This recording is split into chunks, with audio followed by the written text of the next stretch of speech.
Había algo en el aire esa noche, algo espeso, como si el silencio mismo tuviera peso. La viuda no podía dormir. Llevaba 3 días en aquella casa, la casa donde creció, la casa que ahora tendría que vender porque ya no quedaba nadie más que ella para sostener las paredes que se caían a pedazos. La electricidad había fallado 2 horas antes y las velas que encendió apenas arañaban la oscuridad de los rincones. Afuera, el viento movía las ramas secas del árbol que su padre plantó cuando ella nació. Y más allá, casi invisible en la noche sin luna, estaba el granero. Ese granero de madera vieja, con techo de lámina oxidada que crujía con cada ráfaga de aire. Ese granero al que no había entrado en más de 20 años. Ese granero que, cuando era niña, le provocaba una mezcla extraña de fascinación y terror que nunca supo explicar del todo. Estaba sentada en la cocina con una taza de té que ya se había enfriado entre sus manos cuando lo escuchó. Un llanto. No era el viento. No era un animal. Era un llanto claro, nítido, inconfundible. El llanto de un bebé. Venía del granero. Se puso de pie tan rápido que la silla cayó hacia atrás. El corazón le latía con fuerza en el pecho, en los oídos, en las sienes. Dio 2 pasos hacia la puerta y se detuvo. Tal vez era su imaginación. Tal vez el cansancio, el duelo que todavía cargaba por la muerte de su esposo, el dolor de estar de nuevo en esa casa vacía después de tantos años, le estaban jugando una mala pasada. Pero el llanto continuaba, intermitente, desgarrador, como si alguien estuviera llamando, suplicando, esperando que alguien lo escuchara. ¿Puedes imaginar estar sola en una casa en medio de la nada, en plena oscuridad, y escuchar el llanto de un bebé que no debería estar ahí? El llanto que juras haber escuchado antes, hace décadas, cuando eras niña y te dijeron que no era nada, que te metieras a tu cuarto, que no hicieras preguntas. Ella tomó la linterna que había dejado sobre la mesa. Sus manos temblaban. Abrió la puerta trasera y el aire frío de la noche le golpeó la cara. El llanto se hizo más claro. Venía definitivamente del granero. Caminó despacio por el camino de tierra, esquivando las piedras que conocía de memoria. La linterna iluminaba apenas unos metros adelante. Las sombras de los árboles se movían como figuras que la observaban. Y el llanto, ese llanto que parecía venir de otro tiempo, la guiaba como un hilo invisible. Cuando llegó frente a la puerta del granero, se detuvo. La madera estaba hinchada por la humedad y el candado que alguna vez la cerró ahora colgaba roto, oxidado, inútil. Solo tenía que empujar. Solo tenía que abrir esa puerta y descubrir qué era lo que lloraba ahí adentro. Pero algo la detuvo. Un miedo antiguo. Un miedo que conocía desde niña. Un miedo que no tenía nombre pero que siempre había estado ahí, esperando. Respiró hondo. Empujó la puerta. Y adentro, el llanto se detuvo. Para entender por qué ese llanto la paralizó así, para entender por qué su cuerpo entero temblaba y por qué sus ojos se llenaron de lágrimas sin razón aparente, hay que regresar atrás, muy atrás, a cuando ella era una niña de 7 años y ese granero era parte de su vida diaria, aunque nunca dejó de ser un lugar donde las sombras parecían más oscuras que en cualquier otro sitio. Creció en esa finca a mediados de los años 80, una época donde la vida en el campo todavía era más dura que ahora, donde las casas no tenían teléfono y el pueblo más cercano quedaba a 1 hora caminando por caminos de tierra que se volvían lodo con la lluvia. Su familia era pobre, como casi todas las familias de la región. Su padre trabajaba la tierra desde que salía el sol hasta que caía la noche y su madre se encargaba de todo lo demás: la casa, los animales, los niños, las comidas, las costuras, las oraciones, porque su madre rezaba mucho, demasiado, pensaba ella a veces, como si tuviera algo que pedirle perdón a Dios constantemente. Tenía 2 hermanas mayores y un hermano menor. Vivían en una casa de adobe con techo de teja, piso de cemento agrietado y paredes que en invierno dejaban pasar el frío. La cocina olía siempre a leña y a frijoles. El cuarto que compartía con sus hermanas tenía una sola ventana pequeña que daba justo hacia el granero. Y desde esa ventana, muchas noches, ella miraba la estructura oscura recortada contra el cielo y sentía algo raro en el pecho. Una opresión, como si el granero la estuviera mirando de vuelta. El granero había sido construido por su abuelo décadas atrás. Era grande, mucho más grande de lo que la familia necesitaba realmente. Tenía 2 niveles. Abajo se guardaban sacos de maíz, herramientas, costales de semillas y a veces animales cuando el clima se ponía muy malo. Arriba había un desván al que se subía por una escalera de madera que crujía con cada paso. Ahí su padre guardaba cosas viejas que nadie usaba. Muebles rotos, cajas con ropa, trastos oxidados. Pero había una zona del granero, hacia el fondo del primer piso, donde nadie nunca ponía nada. un espacio vacío cubierto solo por tablas de madera viejas y polvo acumulado. Cuando ella preguntaba por qué esa parte estaba siempre vacía, su madre desviaba la mirada y decía que era porque el piso ahí estaba débil, que se podía romper, que mejor no se acercara. Desde muy pequeña le asignaron tareas relacionadas con el granero. Tenía que barrer, alimentar a las gallinas que a veces metían ahí, llevar sacos de un lado a otro bajo la supervisión de su padre. Y aunque durante el día el granero era solo un lugar de trabajo, algo cambiaba cuando caía la tarde. Las sombras se volvían más largas, más densas. Los crujidos de la madera parecían pasos, y a veces, cuando estaba sola ahí adentro acomodando herramientas o buscando algo que su madre le había pedido, escuchaba cosas. Un susurro, un quejido, un llanto muy bajo, casi imperceptible, que parecía venir de las paredes mismas. La primera vez que lo escuchó tenía 8 años. Estaba acomodando unos sacos de grano en un rincón cuando lo oyó claramente. Un llanto de bebé. Se quedó paralizada, con las manos todavía sobre el costal áspero. El sonido venía de algún lugar hacia el fondo del granero, cerca de esa zona vacía que su madre le había dicho que evitara. El llanto duró apenas unos segundos y luego se detuvo, como si alguien lo hubiera callado de golpe. Ella salió corriendo del granero, con el corazón latiéndole tan fuerte que sentía que se le iba a salir del pecho. Llegó a la casa y le dijo a su madre lo que había escuchado. Su madre estaba pelando papas en la cocina. Al oír las palabras de la niña, las manos se le quedaron quietas. No levantó la vista. Siguió pelando, pero más despacio, como si cada movimiento le costara un esfuerzo enorme. Finalmente dijo, con una voz que sonaba rara, apretada: «No escuchaste nada». Era el viento, o un gato. A veces se meten gatos ahí. Pero ella sabía lo que había escuchado. No era un gato, no era el viento. Era un llanto humano, un llanto de algo muy pequeño, muy frágil. Un bebé. «Mamá, yo sé lo que oí. No escuchaste nada». La voz de su madre se endureció. Se dio vuelta y la miró fijamente, con una intensidad que nunca antes había visto en sus ojos. «Y no quiero que vuelvas a hablar de eso, ¿me entiendes? No se habla de esas cosas. Entra a tu cuarto y quédate ahí hasta que te llame para cenar». La niña obedeció. Pero mientras caminaba hacia su cuarto, escuchó a su madre murmurar algo en voz baja, algo que sonaba como una oración o como una disculpa dirigida a alguien que no estaba ahí. Esa noche, acostada en su cama, mirando por la ventana hacia el granero, juró que vio una luz moviéndose adentro. Una luz tenue, como de una vela. Y solo por un momento volvió a escuchar el llanto.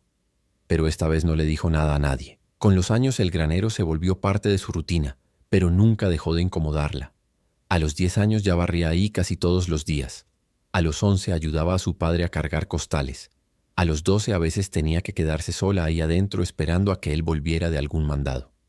Y cada vez que estaba sola, sentía lo mismo. La sensación de que no estaba realmente sola. De que había algo o alguien observándola desde las sombras. Hubo días de calor insoportable donde el granero olía a madera caliente y a polvo seco, y el aire adentro estaba tan quieto que parecía sólido. Hubo días de lluvia donde el techo de lámina amplificaba cada gota como un tambor interminable, y el olor a humedad y a tierra mojada se mezclaba con el de heno viejo y excremento de animales. Y hubo días de viento, días donde las corrientes de aire silbaban entre las rendijas de las paredes y hacían que las puertas se abrieran y cerraran solas, y donde cualquier sonido podía ser el viento o podía ser algo más. Pero los peores días eran los días de tormenta, cuando el cielo se ponía negro a media tarde y los truenos hacían temblar la tierra. En esos días su madre siempre le decía que no saliera de la casa, que no se acercara al granero, que si escuchaba algo, cualquier cosa, lo ignorara. «Reza y métete a tu cuarto», le decía, «y no mires por la ventana». Claro que ella miraba, y claro que a veces veía cosas que no entendía. Una tarde de tormenta, cuando tenía 13 años, vio a su madre salir corriendo de la casa con una manta en los brazos. Iba directo al granero. Su padre venía detrás, gritándole algo que ella no pudo escuchar por el ruido de la lluvia. Entraron los dos al granero y cerraron la puerta. Ella se quedó pegada a la ventana, tratando de ver algo a través de la cortina de agua que caía. Pasaron casi 2 horas. La tormenta siguió. Y cuando finalmente sus padres salieron del granero, su madre ya no llevaba la manta. Caminaba encorvada, como si le doliera todo el cuerpo. Su padre la sostenía del brazo. Ninguno de los dos volteó hacia la casa. Caminaron hacia el otro lado de la finca y desaparecieron en la oscuridad. Esa noche, cuando su madre regresó a la casa, tenía los ojos rojos e hinchados. No habló durante la cena, no habló durante días, y cuando la niña le preguntó qué había pasado, su madre solo dijo: «Nada que te importe, y no vuelvas a preguntar». Pero algo había pasado. Ella lo sabía, porque desde esa noche el granero empezó a sentirse diferente, más pesado, como si algo nuevo se hubiera quedado allá dentro, como si el aire mismo estuviera cargado de un secreto que no se podía decir. Había otras cosas también, rumores que escuchaba cuando iba al pueblo con su madre, susurros entre las vecinas en el mercado, conversaciones que se cortaban en seco cuando ella se acercaba. Hablaban de una prima lejana que había quedado embarazada siendo muy joven, de una muchacha que se había ido a la ciudad y nunca regresó. Hablaban de bebés que nacían muertos o que morían a los pocos días. Hablaban de familias que resolvían las cosas como podían y de secretos que era mejor no desenterrar. Una vez escuchó a una de las vecinas decir: «Esas cosas pasaban antes y siguen pasando, pero nadie dice nada porque todos tienen algo que ocultar». Otra mujer respondió: «¿Y qué van a hacer? ¿Decirle al cura? ¿A la policía? Por favor, aquí cada familia tiene su granero, y en cada granero hay algo que nadie quiere que se sepa». Las mujeres se rieron, pero era una risa sin alegría, una risa amarga, cansada, y cuando vieron que la niña estaba escuchando, cambiaron de tema. Ella no entendía exactamente de qué hablaban, pero sabía que tenía que ver con cosas que los adultos escondían, con decisiones que se tomaban en la oscuridad y que se llevaban en silencio hasta la tumba. Y sabía, de alguna manera profunda que no podía explicar, que su familia también tenía uno de esos secretos. Cuando tenía 14 años, su hermano menor murió. Fue algo repentino, una fiebre que subió demasiado rápido, un cuerpo pequeño que no resistió. Lo velaron en la casa durante una noche, y antes de que vinieran a llevárselo al cementerio, su madre pidió que lo llevaran al granero. «Solo un momento», dijo. «Necesito despedirme sola». Su padre llevó el pequeño ataúd al granero. Ella vio desde la ventana cómo su madre se arrodillaba ahí adentro, junto al cajón de madera, y lloraba de una manera que nunca había visto.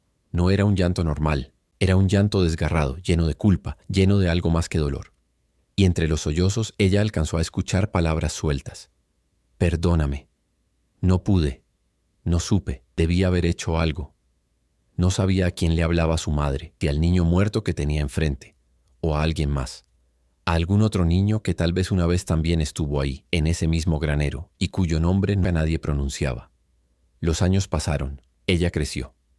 A los 16 dejó la escuela para trabajar en el pueblo. A los 18 conoció a un hombre. Se llamaba Miguel. Era mayor que ella, tranquilo, trabajador, con manos ásperas de tanto trabajar la tierra. No era rico, no era especialmente guapo, pero era bueno, o al menos eso le pareció. La trataba con respeto, le hablaba con ternura, le prometió sacarla de esa finca donde las sombras siempre parecían más largas de lo normal. Se casaron cuando ella tenía 19. La boda fue sencilla, en la iglesia del pueblo, con una fiesta pequeña en el patio de la casa de los padres de Miguel. Ella usó un vestido blanco prestado y flores del campo en el pelo. Bailaron bajo un árbol viejo mientras el sol se ponía. Y por primera vez en mucho tiempo, sintió algo parecido a la paz. Miguel no le preguntaba por su pasado. No le preguntaba por qué a veces se despertaba en medio de la noche sudando, diciendo que había escuchado un llanto. No le preguntaba por qué evitaba hablar de su familia o por qué nunca quería regresar a la finca. Simplemente la abrazaba, le acariciaba el pelo y le decía: «Ya pasó. Estás conmigo ahora. Estás a salvo». Y ella quería creerle. Se fueron a vivir a un pueblo cercano, a una casa pequeña pero propia. Miguel trabajaba en una tienda de materiales de construcción y ella empezó a dar clases de costura a las mujeres del barrio. La vida era sencilla, a veces difícil, pero era suya. Tuvieron 3 hijos, 2 niñas y un niño. Cada nacimiento fue una bendición que ella recibió con lágrimas de agradecimiento. Cuando sostuvo a su primera hija en brazos, recién nacida, llorando con toda la fuerza de sus pulmones pequeños, sintió algo que nunca antes había sentido. La certeza absoluta de que haría lo que fuera para protegerla, que nunca jamás dejaría que algo le pasara. Los años con Miguel fueron buenos, no perfectos porque ninguna vida lo es, pero buenos. Hubo épocas de dinero justo y épocas donde apenas alcanzaba para comer. Hubo peleas y reconciliaciones, hubo noches de risa y noches de llanto, pero siempre hubo algo sólido entre ellos, algo que ella pensaba que era amor verdadero. Miguel sabía que ella venía de una familia complicada. Sabía que había cosas de su infancia que prefería no recordar. Y nunca la presionó, nunca insistió. Hasta una noche. Habían estado casados ya 15 años. Los niños dormían. Estaban sentados en la cocina tomando café, hablando de cosas sin importancia, cuando de pronto Miguel dijo: «Necesito decirte algo». El tono de su voz hizo que ella levantara la vista. Había algo en sus ojos, algo oscuro. «¿Qué pasa?». Miguel respiró hondo. Miró su taza de café como si ahí estuvieran escritas las palabras que necesitaba decir. «Hace años, antes de que nos conociéramos, tu papá vino a verme». Ella frunció el ceño. «¿Mi papá?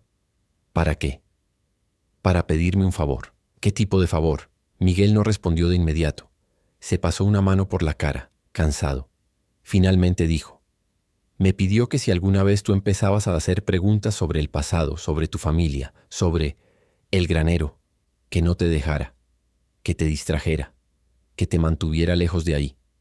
Ella sintió que el piso se movía bajo sus pies. «¿Qué?». «Me dijo que había cosas que era mejor que no supieras, que si alguna vez volvías a esa finca podrías descubrir algo que te destruiría, y me hizo prometerle que te cuidaría, que te mantendría alejada». Las manos de ella temblaban. «¿Y tú aceptaste?». «Acepté». Miguel la miró directo a los ojos. «Porque te amaba, y porque pensé que él tenía razón, que había cosas que era mejor dejar enterradas». Ella se levantó de la silla. Sentía una rabia que no sabía cómo contener. «No tenías derecho. No tenías derecho a decidir por mí qué debía saber y qué no». «Lo sé». Miguel también se puso de pie. «Y lo siento, pero tu papá tenía miedo. Un miedo real. Me dijo que lo que pasó en ese granero fue algo que los mataría a todos si salía a la luz. Que era por tu bien y por el bien de tus hijos que nunca lo supieras». «¿Y qué fue lo que pasó?». Su voz salió como un grito. «¿Qué fue lo que pasó ahí que es tan terrible que ni siquiera puedo saberlo?». Miguel negó con la cabeza. «No lo sé. Él nunca me lo dijo. Solo me pidió que te mantuviera lejos. Y eso es lo que he tratado de hacer». Esa noche fue la primera vez en 15 años que durmieron en camas separadas. Ella se encerró en el cuarto de las niñas y lloró hasta que no le quedaron más lágrimas. Y cuando finalmente se quedó dormida, soñó con el granero. Soñó que caminaba descalza sobre el piso de madera y que bajo sus pies escuchaba llantos. Cientos de llantos. Como si todo el suelo estuviera lleno de voces que no podían salir. La relación con Miguel nunca volvió a ser igual después de esa noche. Siguieron juntos porque tenían hijos, porque tenían una vida construida, porque se habían prometido ante Dios que sería para siempre. Pero algo se rompió, algo que no se podía reparar. Ella lo miraba y veía a alguien que había elegido proteger un secreto antes que proteger su derecho a la verdad. Y Miguel la miraba con culpa, con miedo, sabiendo que había traicionado su confianza de una manera que no tenía perdón. Pasaron 10 años más. Los hijos crecieron. La vida siguió porque la vida siempre sigue, aunque uno sienta que se quedó atascado en un lugar del pasado. Y entonces Miguel murió. Fue un infarto, repentino. Estaba en el trabajo cargando un saco de cemento cuando sintió el dolor en el pecho. Se desplomó. Para cuando llegó la ambulancia ya no había nada que hacer. Tenía 52 años. El funeral fue un borrón. Ella recuerda la iglesia llena de gente, las caras de sus hijos llorando, las manos de desconocidos apretando las suyas y diciendo palabras que no significaban nada. Recuerda el ataúd bajando a la tierra. Recuerda el sonido de la tierra cayendo sobre la madera. Y recuerda que en algún momento, de pie frente a la tumba, pensó: «Ahora ya no puedo preguntarte nada. Te llevaste tus secretos contigo. Pero resulta que los secretos no se entierran con los muertos. Los secretos se quedan, flotando, esperando». 3 meses después de la muerte de Miguel, recibió una llamada. Era su hermana mayor, la que se había ido del pueblo hace años y con quien apenas hablaba. Le dijo que su madre estaba muy enferma, que no le quedaba mucho tiempo, que si quería despedirse tenía que ir pronto. Ella no quería ir, no quería regresar a esa finca, no quería ver el granero otra vez, pero sus hijas le dijeron que tenía que hacerlo. «Es tu mamá», le dijeron. «No importa lo que pasó, tienes que despedirte». Así que fue. Manejó sola las 3 horas hasta el pueblo. Tomó el camino de tierra que llevaba a la finca. Y cuando vio la casa aparecer en el horizonte, con el granero detrás como una sombra enorme, sintió que todo el aire se le escapaba de los pulmones. La casa estaba peor de lo que recordaba. Las paredes agrietadas, el techo hundido en algunas partes, las ventanas rotas. Su hermana la recibió en la puerta. Tenía los ojos rojos de tanto llorar. Está en su cuarto, dijo. No habla mucho, pero creo que sabe que estás aquí. Entró al cuarto donde su madre yacía en una cama vieja, cubierta por mantas delgadas. La mujer que alguna vez fue fuerte, trabajadora, incansable, ahora era solo piel y huesos. Respiraba con dificultad. Tenía los ojos cerrados. Ella se sentó junto a la cama. Tomó la mano de su madre. Estaba fría. Mamá, dijo, soy yo. Los ojos de su madre se abrieron lentamente. La miró, y en esa mirada había algo que ella no esperaba. Miedo. No debiste venir, susurró su madre con una voz que apenas se escuchaba. Quería verte, no debiste. Su madre trató de incorporarse, pero no tenía fuerzas. Vete, vete antes de que escuches algo.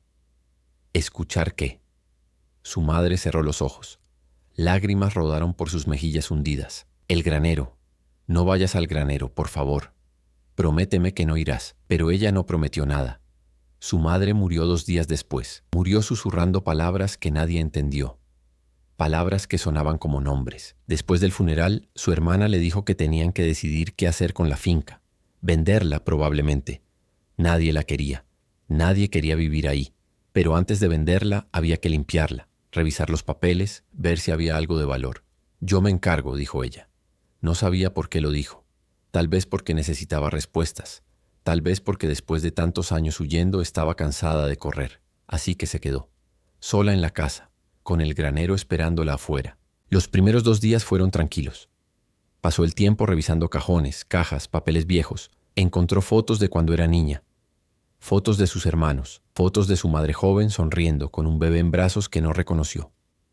En el reverso de la foto alguien había escrito una fecha, 1971, años antes de que ella naciera. ¿Quién era ese bebé?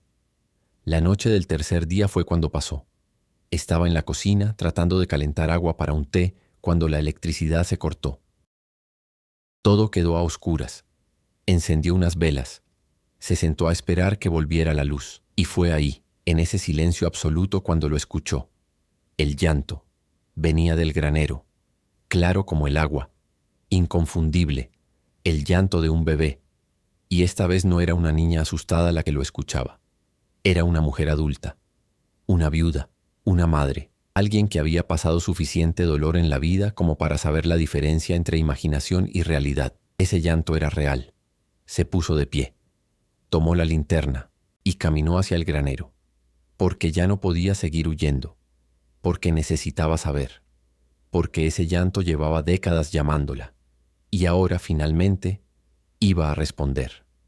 Cuando abrió la puerta del granero y el llanto se detuvo de golpe, se quedó parada en el umbral con la linterna en la mano, iluminando el interior vacío. El olor la golpeó como una bofetada. Madera vieja, polvo acumulado, humedad y algo más, algo orgánico, antiguo, como si el granero mismo estuviera descomponiéndose lentamente desde adentro. Dio un paso adelante, las tablas del piso crujieron bajo su peso.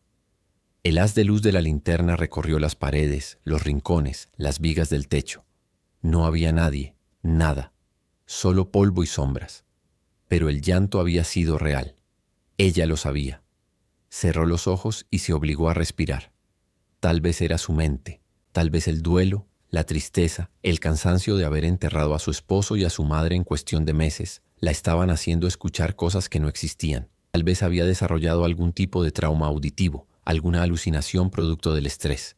Sería razonable pensar eso. Sería lo más lógico. Pero algo en su interior, algo muy profundo, le decía que esto no era imaginación, que esto era memoria. El granero recordando, o tal vez ella misma recordando a través del granero. Se quedó ahí parada varios minutos, esperando. El silencio era tan denso que podía escuchar su propio corazón latiendo. Luego, lentamente, empezó a caminar por el interior del granero. Pasó junto a los viejos sacos apilados contra la pared, cubiertos de polvo y agujereados por ratones. Pasó junto a herramientas oxidadas que colgaban de clavos en las paredes, palas, rastrillos, hoces con los mangos carcomidos. Pasó bajo las vigas del techo donde las telarañas colgaban como velos grises, y llegó al fondo del granero, a esa zona vacía que siempre estuvo vacía. Esa zona donde su madre le había dicho que no pisara porque el piso estaba débil. Se arrodilló. Pasó la mano por las tablas de madera. Estaban cubiertas de una capa gruesa de polvo, pero no parecían débiles. De hecho, parecían más sólidas que el resto del piso. Golpeó con los nudillos. El sonido que devolvieron fue extraño, hueco, como si debajo hubiera un espacio vacío. Sintió un escalofrío recorrerle la espalda. Apoyó la linterna en el suelo, apuntando hacia las tablas, y empezó a buscar algún borde, alguna separación. Sus dedos encontraron una rendija. Metió las uñas y tiró. La tabla estaba suelta. Se levantó con un chirrido seco. Debajo había otra tabla. Y debajo de esa, otra más. Siguió levantando tablas, una por una, hasta que tuvo un hueco lo suficientemente grande como para meter la linterna y mirar adentro. Lo que vio la hizo contener el aliento. Había un espacio hueco bajo el piso, como una pequeña bodega o un escondite. No era muy profundo, tal vez 1,5 metros, pero estaba ahí, y adentro había cosas. Cajas de cartón desintegradas por la humedad, telas podridas, algo que parecía haber sido una manta de bebé, ahora solo jirones de tela desteñida, y papeles, muchos papeles. Con las manos temblando, bajó el brazo y tomó uno de los papeles. Estaba amarillento, frágil, cubierto de manchas de humedad, pero todavía se podía leer. Era una carta, escrita a mano, con la letra de su madre. Empezó a leer. No puedo seguir callando, no puedo seguir viviendo con esto, pero tampoco puedo hablar. Si hablo nos destruyen a todos. Si hablo me quitan a mis otros hijos. Si hablo el pueblo entero se vuelve contra nosotros. ¿Qué se supone que haga? ¿Decir la verdad y perderlo todo? ¿O guardar el secreto y perderme a mí misma? La carta no tenía fecha, no tenía destinatario. Era solo un desahogo, un grito silencioso de alguien que estaba atrapada entre la culpa y el miedo. Siguió leyendo otros papeles. Algunos eran cartas similares, otros eran notas cortas, frases sueltas escritas en momentos de desesperación. Perdóname. No era mi decisión. Hice lo que me dijeron que hiciera. No tuve opción. Y luego encontró algo diferente, un sobre. Estaba sellado, pero el papel estaba tan viejo que se rompió apenas lo tocó. Adentro había un certificado de nacimiento. El nombre del bebé, Clara. Fecha de nacimiento, 15 de marzo de 1971. Nombre de la madre, su abuela, muerta hacía más de 30 años. Nombre del padre, un nombre que no reconoció. Pero lo que la hizo temblar fue lo que alguien había escrito a mano en el margen del certificado con tinta roja. Dada a la familia González. No buscar. Clara. Tenía una tía llamada Clara que nunca conoció. Nadie le había hablado de ella. Nunca había visto fotos. Nunca había escuchado su nombre. Siguió buscando entre los papeles. Encontró más certificados. Más nombres, fechas. Bebés nacidos en los años 70, 80. Algunos con el apellido de su familia, otros con apellidos diferentes, y junto a cada nombre, notas escritas a mano: muerto al nacer, entregado, no sobrevivió, familia Ramírez, familia López. Era un registro de niños que habían pasado por ese granero, niños que habían nacido ahí, o habían sido escondidos ahí, o habían muerto ahí. Un registro que alguien había guardado durante décadas, tal vez por culpa, tal vez como prueba, tal vez porque no podía soportar la idea de que esos niños fueran olvidados por completo. Sintió que la cabeza le daba vueltas. Se sentó en el piso con la linterna iluminando los papeles esparcidos alrededor de ella y trató de procesar lo que estaba viendo. Su familia había estado involucrada en algo relacionado con bebés, con adopciones ilegales tal vez, o con encubrimientos de embarazos no deseados, o con intercambios de niños, o con muertes que nunca fueron reportadas. El granero no era solo un lugar de almacenamiento, era un lugar de secretos, de decisiones tomadas en la oscuridad, de vidas que entraban y salían sin dejar rastro oficial. Y su madre había sabido todo. Tal vez había participado, tal vez solo había sido cómplice por silencio, tal vez había tratado de detenerlo y no pudo, pero había sabido. Y había vivido con eso hasta el último día de su vida. Se quedó ahí sentada durante horas, leyendo cada papel, tratando de armar el rompecabezas, y poco a poco la historia empezó a tomar forma. En los años 60 y 70, cuando su abuela todavía vivía, la finca había sido un lugar donde las muchachas jóvenes del pueblo iban cuando quedaban embarazadas y no podían tener al bebé públicamente, ya sea porque eran solteras, o porque el padre era alguien inapropiado, o porque la familia no podía mantener otro hijo. Iban ahí, parían en secreto, y los bebés eran entregados a otras familias que los querían o que pagaban por ellos. O en algunos casos, si el bebé nacía con problemas, o si simplemente nadie lo quería, el bebé moría. Y nadie decía nada. Su abuela había sido partera. Una partera de pueblo, sin título oficial, pero con experiencia. Y había usado el granero como una especie de clínica clandestina. Un lugar donde nadie preguntaba, donde nadie iba, donde todo podía pasar sin testigos. Cuando su abuela murió, su madre heredó el secreto. Y aunque ya no se hacían tantos partos clandestinos, el granero seguía siendo el lugar donde se escondían las cosas que la familia no podía admitir. Un niño enfermo que murió y fue enterrado sin registro. Un bebé que nació de una violación y fue dado en adopción ilegal. Una prima que tuvo un aborto en casa y necesitaba un lugar donde recuperarse sin que nadie supiera. Y todo ese dolor, toda esa culpa, todos esos llantos que nunca fueron escuchados oficialmente se habían quedado impregnados en las paredes del granero. Encontró una caja pequeña de metal, oxidada, escondida en el fondo del hueco. La abrió con cuidado. Adentro había fotos de bebés. Algunos estaban envueltos en mantas, otros estaban en brazos de mujeres que escondían sus caras. Algunos parecían dormidos. Otros claramente estaban muertos. En el reverso de cada foto había nombres y fechas. Y reconoció algunos de esos nombres. Eran nombres de familias del pueblo. Familias que ahora eran respetables, que tenían negocios, que iban a misa todos los domingos. Familias cuyos hijos adultos probablemente no sabían que habían nacido en este granero, que habían sido comprados o intercambiados como mercancía. Y entonces encontró una foto que la dejó helada. Era una foto de un bebé recién nacido. Estaba envuelto en una manta blanca con bordados azules. Tenía los ojos cerrados. Y en el reverso, con la letra de su madre, decía: Miguel Jr., 2 de abril de 1992. Familia Vargas. No decir a nadie. Miguel Jr., ella había tenido un hijo en 1992, su tercer hijo. Su único hijo varón. También se llamaba Miguel por su padre, pero según la fecha de nacimiento oficial de su hijo, él había nacido el 5 de abril de 1992 en el hospital del pueblo vecino. No el 2 de abril, no en este granero. Y definitivamente no había sido dado a ninguna familia Vargas. ¿O sí? Sintió que el piso se abría bajo ella. Tomó la foto con manos temblorosas y la miró fijamente. El bebé de la foto tenía una marca de nacimiento en la mejilla izquierda. Una mancha pequeña, rojiza. Su hijo Miguel tenía una marca exactamente igual. No podía ser que, pero las piezas empezaron a encajar de una manera horrible, imposible de ignorar. En 1992 ella había estado embarazada. Había ido al hospital para el parto, pero el parto había sido complicado. Había perdido mucha sangre. La habían sedado. Cuando despertó, le dijeron que había tenido un niño sano, que todo había salido bien, que podía llevárselo a casa en unos días.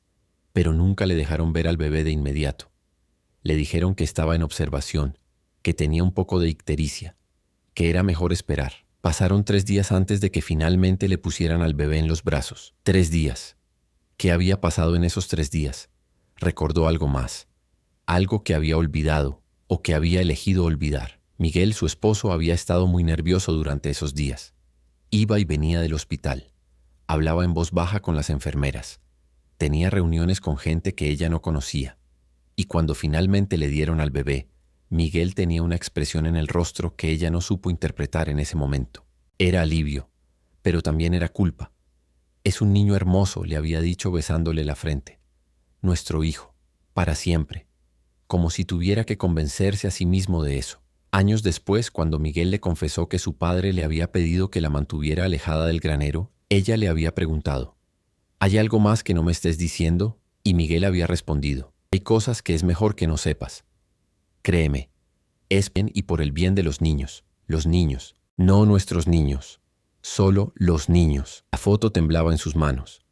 Miró la fecha otra vez, 2 de abril de 1992, familia Vargas. Si el bebé que nació ese día, el bebé de esa foto era su hijo biológico, si ese bebé había sido dado a la familia Vargas y el bebé que le habían entregado 3 días después era otro. ¿El hijo de quién? ¿De alguna muchacha joven que no podía criarlo? ¿De alguna familia que no lo quería? Un intercambio arreglado por su madre, por su esposo, por gente del hospital, por razones que nunca sabría. No quería creerlo. No podía creerlo. Pero la foto estaba ahí. La marca de nacimiento estaba ahí. Y todos los silencios, todas las miradas raras, Todas las frases a medias que había escuchado durante años de pronto tenían sentido. Su hijo Miguel, el niño que había criado, al que había amado, al que había visto crecer hasta convertirse en un hombre, tal vez no era su hijo biológico. Y su hijo biológico tal vez estaba en algún lugar, con una familia que no sabía la verdad, viviendo una vida que debió ser la de él, pero que alguien más le robó. O tal vez su hijo biológico estaba muerto. Tal vez algo había salido mal. Tal vez el bebé había nacido enfermo. Tal vez había muerto en esos 3 días. Y en lugar de decirle la verdad, en lugar de dejarla llorar a su hijo, habían decidido darle otro bebé. Un bebé que nadie más quería. Un bebé que podían reciclar. Se llevó las manos a la boca para no gritar. Las lágrimas empezaron a caer sin control. Todo en lo que había creído, todo lo que pensaba que sabía sobre su vida, se estaba desmoronando. Y el llanto, eso que había escuchado tantas veces, ese llanto que venía del granero. ¿Era el llanto de su hijo? ¿El hijo que perdió sin saberlo? ¿El hijo cuya muerte nunca lloró porque nunca le dijeron que había muerto? Se quedó ahí, en el piso del granero, rodeada de papeles y fotos y secretos, llorando hasta que no le quedaron más lágrimas. No sabía cuánto tiempo pasó. Tal vez horas, tal vez toda la noche. Cuando finalmente pudo moverse, recogió todos los papeles con cuidado. Los metió en una bolsa de plástico que encontró entre los escombros. Cerró el hueco en el piso, volvió a poner las tablas en su lugar y salió del granero. Afuera, el sol estaba empezando a salir. El cielo tenía ese color gris azulado de las madrugadas. Los pájaros empezaban a cantar. Todo parecía tan normal, tan tranquilo, como si el mundo no acabara de romperse en 1000 pedazos. Entró a la casa, se sentó en la mesa de la cocina con la bolsa de papeles frente a ella. Y se preguntó, ¿qué hago ahora? Podía quemar todo. Quemar los papeles, quemar el granero, enterrar el secreto para siempre y seguir con su vida como si nadie más lo sabría. Sus hijos seguirían siendo sus hijos. Su familia seguiría siendo su familia. El pueblo seguiría siendo el pueblo. O podía hablar, podía decirle a Miguel, su hijo, la verdad, o al menos la posibilidad de la verdad. Podía buscar a la familia Vargas. Podía hacer preguntas. Podía romper el silencio que había protegido a todos durante décadas. Pero si hablaba, ¿qué pasaría? Miguel la odiaría por destruir su identidad, por decirle que tal vez su vida entera era una mentira, por arrancarle la paz que tenía. Las familias del pueblo se volverían contra ella. La verían como una traidora, como alguien que abrió la caja de Pandora que todos habían acordado mantener cerrada. Tal vez incluso habría consecuencias legales. Adopciones ilegales, muertes no reportadas, documentos falsificados. ¿Cuántas leyes se habían roto en ese granero? ¿Cuánta gente podía terminar en la cárcel si esto salía a la luz? Y sin embargo, ahí estaban esos niños, esos bebés cuyas vidas habían sido decididas por otros, que nunca tuvieron voz, que nunca tuvieron opción, que fueron tratados como objetos, como problemas, como cosas que había que esconder. No merecían que alguien dijera sus nombres en voz alta. No merecían que alguien reconociera que habían existido, que habían importado. Pasó días enteros sin dormir. Días donde solo miraba los papeles, donde releía las cartas de su madre una y otra vez, donde trataba de imaginar cómo había sido para ella vivir con ese peso. Su madre no había sido una mujer mala. Había sido una mujer asustada. Una mujer que vivió en una época donde las opciones eran limitadas. El que dirán podía destruir a una familia, donde la supervivencia a veces requería hacer cosas horribles, pero eso no hacía que lo que pasó estuviera bien. Finalmente tomó una decisión. No iba a quemar los papeles, pero tampoco iba a hacer público todo de golpe. Iba a buscar respuestas, iba a hablar con las personas correctas, y luego, cuando tuviera la verdad completa, decidiría qué hacer con ella. Lo primero que hizo fue buscar a la familia Vargas. No fue difícil encontrarlos. Era un pueblo pequeño. Los Vargas vivían a las afueras del pueblo en una casa modesta. Tenían un hijo adulto, de unos 30 años, que trabajaba en la ciudad pero venía a visitar los fines de semana. Se llamaba Roberto. Una tarde, ella se armó de valor y fue a tocar a su puerta. Le abrió una mujer mayor, la madre de Roberto. Tenía el pelo gris recogido en un moño y ojos cansados. ¿Sí? Disculpe que la moleste. Mi nombre es... Bueno, crecí en la finca de los Morales. Estoy tratando de resolver algunos asuntos familiares y me preguntaba si usted conoció a mi madre. La mujer frunció el ceño. ¿Su madre? Sí, ella ayudaba con partos. Hace años. El rostro de la mujer cambió. Se puso pálida. No sé de qué me habla. Señora, por favor, solo necesito saber. No tengo nada que decirle. La mujer empezó a cerrar la puerta. Su hijo Roberto nació el 2 de abril de 1992. La puerta se detuvo. La mujer la miró con ojos llenos de miedo. ¿Cómo sabe eso? Encontré documentos en el granero. La mujer se quedó inmóvil por un momento que pareció eterno. Luego lentamente abrió la puerta otra vez. Entre. Se sentaron en la sala. La mujer le sirvió agua con manos temblorosas. Y entonces habló. Roberto no es mi hijo biológico, siempre lo supo. Se lo dijimos cuando cumplió 18. No queríamos que creciera con mentiras. ¿De dónde vino? La mujer respiró hondo.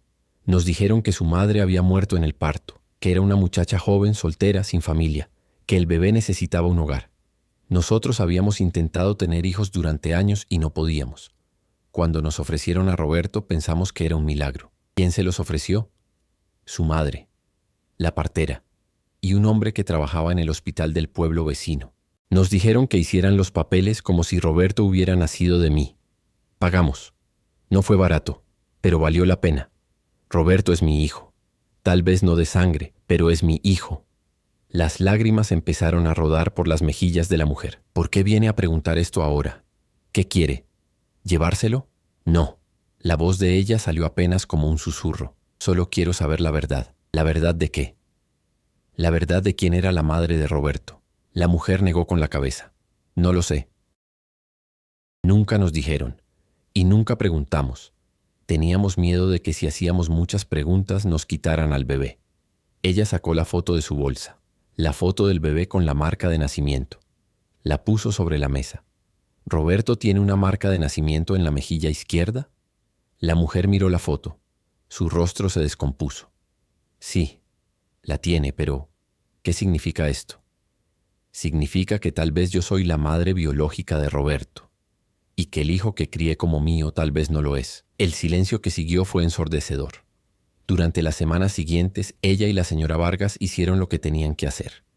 Pruebas de ADN, revisión de documentos, entrevistas con gente vieja del pueblo que recordaba cosas, aunque nadie quería hablar abiertamente. Y la verdad poco salió a la luz. En 1992, ella había dado a luz a un niño sano. Pero el hospital tenía convenios con ciertas familias, ciertos intermediarios, que se encargaban de resolver problemas. Una muchacha del pueblo, muy joven, había quedado embarazada del hijo del alcalde. Un escándalo que no podía salir a la luz. La muchacha dio a luz el mismo día que ella, en el mismo hospital, pero el bebé de la muchacha había nacido con problemas de corazón. No iba a sobrevivir. Alguien tomó una decisión. El hijo sano de ella fue dado a la familia Vargas, que había pagado bien por un bebé. Y el bebé enfermo fue puesto en sus brazos cuando ella despertó de la sedación. 3 días después, el bebé murió. Pero para entonces ya habían conseguido otro bebé para darle. El hijo no deseado de otra muchacha que había parido en secreto en el granero. Ese bebé fue el que ella crió como Miguel Jr. 3 bebés, 3 familias, 3 destinos intercambiados por decisiones que tomaron otras personas en cuartos oscuros, por dinero, por miedo, por conveniencia. Las pruebas de ADN confirmaron todo. Roberto Vargas era su hijo biológico. Miguel Jr. El hombre que ella había criado no lo era. Cuando le dijo a Miguel Jr. la verdad, fue uno de los momentos más difíciles de su vida. Él no lo creyó al principio. Se enojó, gritó, dijo que era imposible, que ella estaba loca, que los papeles mentían. Pero luego vio las pruebas. Leyó los documentos, habló con Roberto y finalmente tuvo que aceptar que su identidad entera estaba construida sobre una mentira. ¿Eso significa que ya no soy tu hijo?, le preguntó con la voz rota. Ella lo abrazó con todas sus fuerzas. Eres mi hijo. Siempre serás mi hijo. Te crié. Te amo. Nada de eso cambia. Pero merecías saber la verdad. Miguel Jr. lloró. Lloró como no había llorado desde que era niño. Y ella lloró con él. Roberto, por su parte, también tuvo que procesar todo. Era extraño para él descubrir que la mujer que lo había criado no era su madre biológica de la manera que pensaba. Pero también era extraño y de alguna manera reconfortante saber que su madre biológica lo había estado buscando, que no lo había abandonado por elección, que él había sido arrancado de sus brazos sin que ella siquiera lo supiera. Se reunieron. Los tres, ella, Miguel Jr. y Roberto. En la casa donde ella había crecido con el granero visible por la ventana. Fue incómodo al principio. Ninguno sabía qué decir. Pero poco empezaron a hablar, a conocerse, a compartir historias. Y aunque nunca sería una familia tradicional, encontraron algo. Una conexión, un tipo de paz. Pero la decisión más difícil todavía estaba por venir. ¿Qué hacer con todos los demás papeles? Con todos los otros nombres, con todas las otras familias que estaban viviendo sin saber que sus orígenes eran diferentes. Habló con un abogado, con un trabajador social, con un sacerdote. Todos le dijeron lo mismo. Hacer esto público iba a causar un dolor inmenso, iba a destruir familias, iba a abrir heridas que muchos preferirían mantener cerradas. Pero también le dijeron que las personas merecían saber la verdad, que vivir en una mentira, aunque fuera una mentira cómoda, no era justo. Pasó meses pensando, noches enteras despierta, mirando el techo, escuchando los sonidos de la casa. Y a veces cuando el viento soplaba de cierta manera, podía jurar que todavía escuchaba el llanto. Ese llanto que venía del granero. Ese llanto que ahora sabía que no era un fantasma, sino la manifestación de todas las vidas que fueron silenciadas, escondidas, olvidadas. Finalmente tomó una decisión intermedia. No iba a hacer todo público. No iba a poner anuncios en el periódico ni a llamar a la televisión, pero iba a contactar, uno por uno, a las personas cuyos nombres aparecían en los documentos. Les iba a dar la opción de saber la verdad. Y si querían investigar, ella les daría la información que tenía. Pero si preferían no saber, respetaría su decisión. Fue un proceso largo, doloroso. Algunos le agradecieron, otros la maldijeron. Algunos decidieron buscar a sus familias biológicas. Otros decidieron que era mejor dejar las cosas como estaban. El pueblo poco empezó a hablar. Los secretos que habían sido enterrados durante décadas empezaron a salir. No todos los secretos salieron, pero suficientes como para que la gente empezara a preguntarse cuántas cosas más habían pasado en silencio, cuántas decisiones se habían tomado en la oscuridad, cuántas vidas habían sido alteradas sin consentimiento. Hubo enojo, hubo dolor, hubo familias que se rompieron y familias que se unieron de maneras inesperadas. Y el granero. Ella decidió no venderlo, decidió no demolerlo. En cambio, lo transformó, con la ayuda de Roberto, de Miguel Jr., y de algunas otras personas del pueblo que habían sido afectadas por los secretos, convirtieron el granero en un espacio de memoria. Pusieron placas con los nombres de los niños que habían pasado por ahí, los nombres de los que sobrevivieron y los que no, los que fueron dados en adopción y los que murieron sin nombre. No era un museo, no era una atracción turística, era solo un lugar donde la gente podía ir a recordar, a llorar, a hacer las paces con el pasado. El día de la inauguración del espacio hubo una ceremonia pequeña. Un sacerdote joven del pueblo ofreció una bendición. Varias personas llevaron flores, y ella, de pie frente al granero renovado, habló.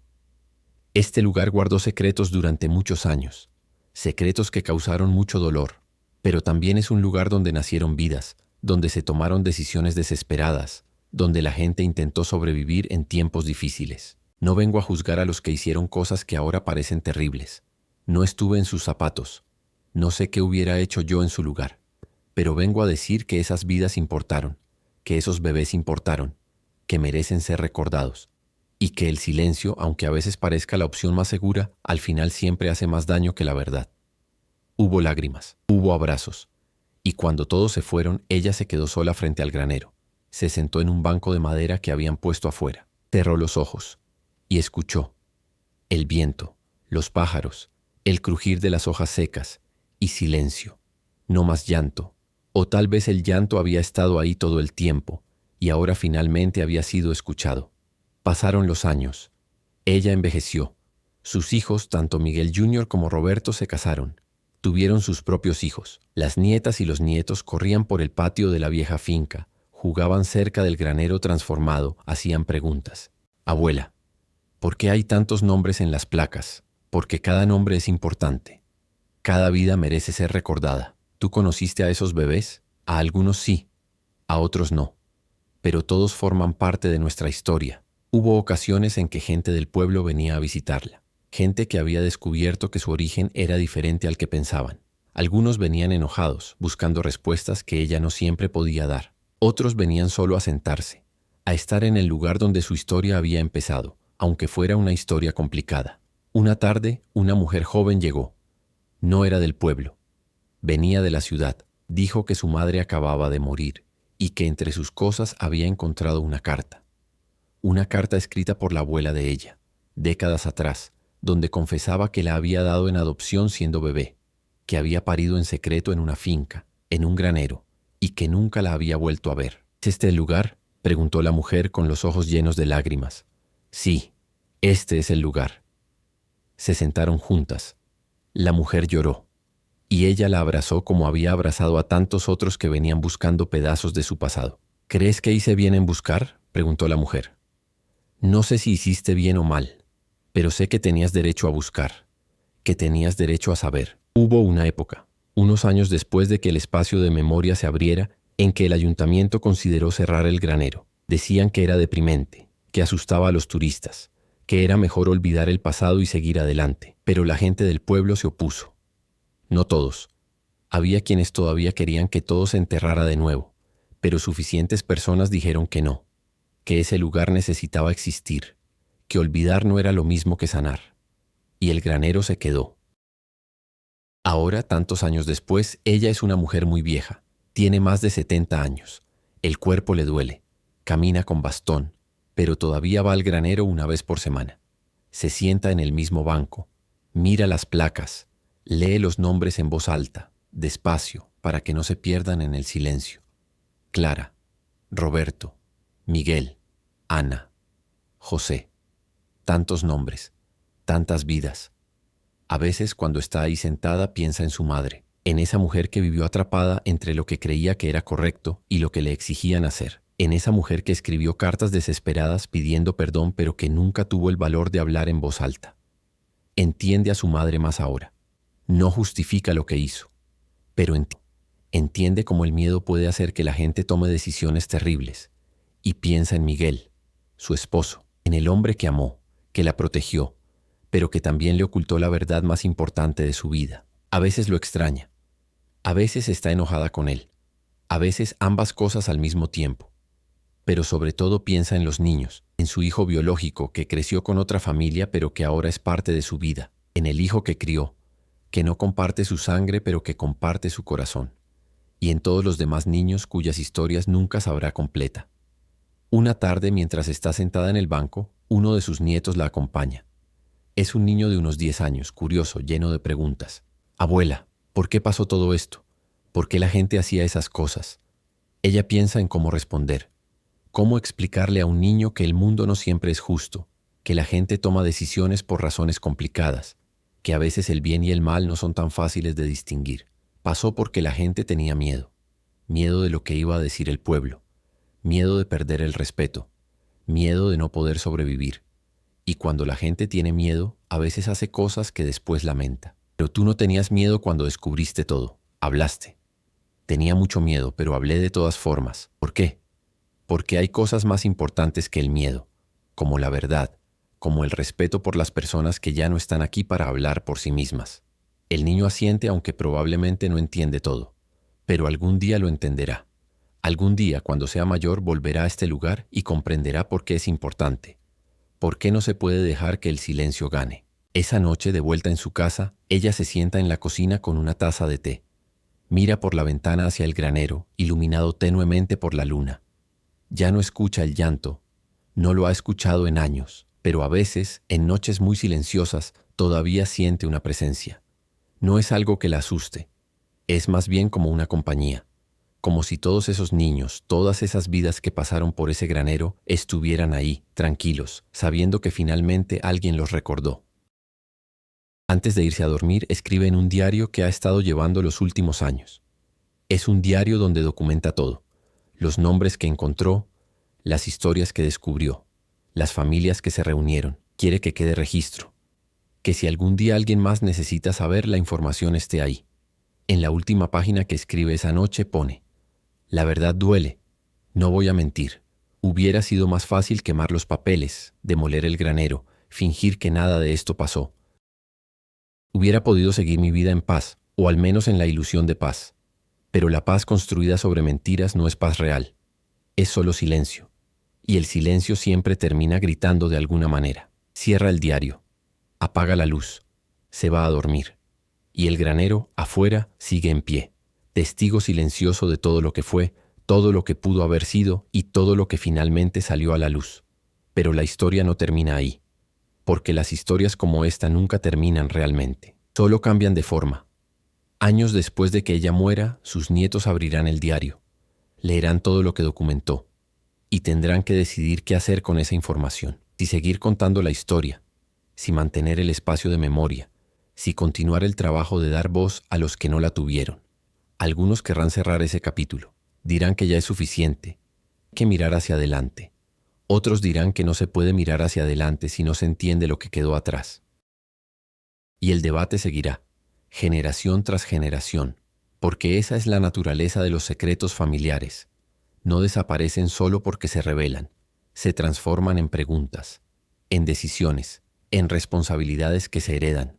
El granero eventualmente se caerá, la madera se pudrirá, las placas se oxidarán, pero la historia permanecerá, en documentos, en memorias, en conversaciones alrededor de la mesa durante las cenas familiares. ¿Es verdad que la abuela descubrió todo eso? Sí, es verdad.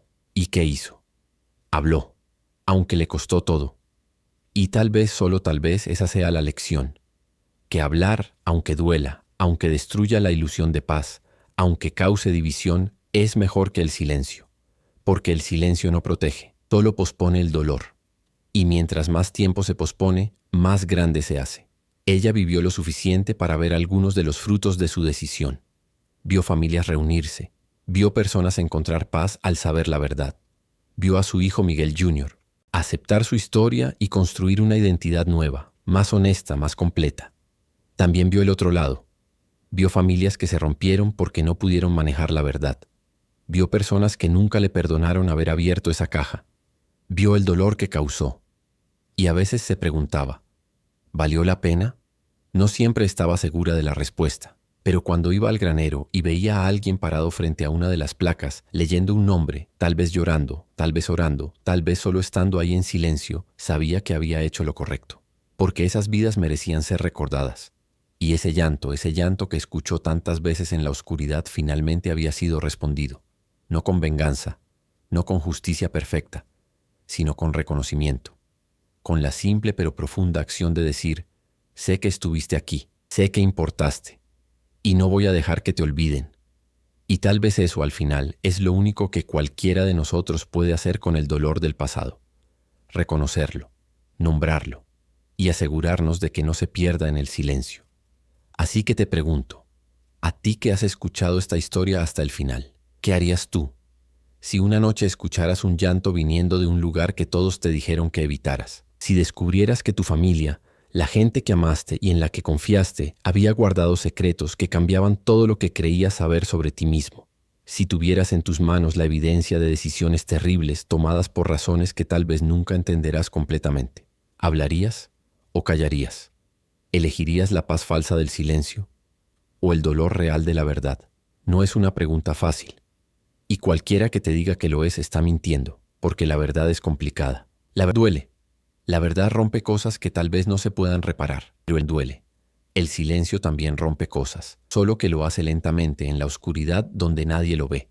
Ella eligió la verdad y pagó el precio, pero también recibió algo a cambio, la certeza de que había hecho lo que podía para honrar a los que no tuvieron voz. Y eso quizá es suficiente. El granero sigue en pie, las placas siguen ahí, los nombres siguen esperando ser leídos. Y en las noches silenciosas, cuando el viento sopla de cierta manera, tal vez todavía se puede escuchar algo. No un llanto, ya no, sino un susurro. El susurro de voces que finalmente fueron escuchadas. Si esta historia te hizo sentir algo, si te hizo pensar, si te hizo preguntarte qué secretos podrían estar enterrados en tu propia familia, entonces compártela. No porque sea entretenida, sino porque es necesaria, porque todos tenemos graneros. Todos tenemos lugares donde guardamos cosas que preferimos no ver. Todos tenemos historias que decidimos no contar. Y tal vez, solo tal vez, ha llegado el momento de abrir esas puertas, de seguir ese llanto y de descubrir qué secreto nos ha estado esperando en la oscuridad. Gracias por escuchar. Gracias por estar aquí. Y gracias por no huir de las historias incómodas pero necesarias. Esta fue la historia de una viuda que siguió un llanto en el granero y descubrió un secreto que la marcó para siempre. Pero también es la historia de todos nosotros, de las decisiones que tomamos cuando nadie nos ve, de las verdades que elegimos decir o callar, y del precio que pagamos de una manera u otra por cada elección. Que descansen en paz todos los niños que pasaron por ese granero. Y todos los niños como ellos, en todos los graneros del mundo, cuyos nombres nunca conoceremos, pero cuyas vidas merecen ser honradas. Y que encontremos todos nosotros el valor para seguir el llanto cuando lo escuchemos, porque solo siguiendo el llanto podemos encontrar la verdad. Y solo con la verdad, por dolorosa que sea, podemos empezar a sanar.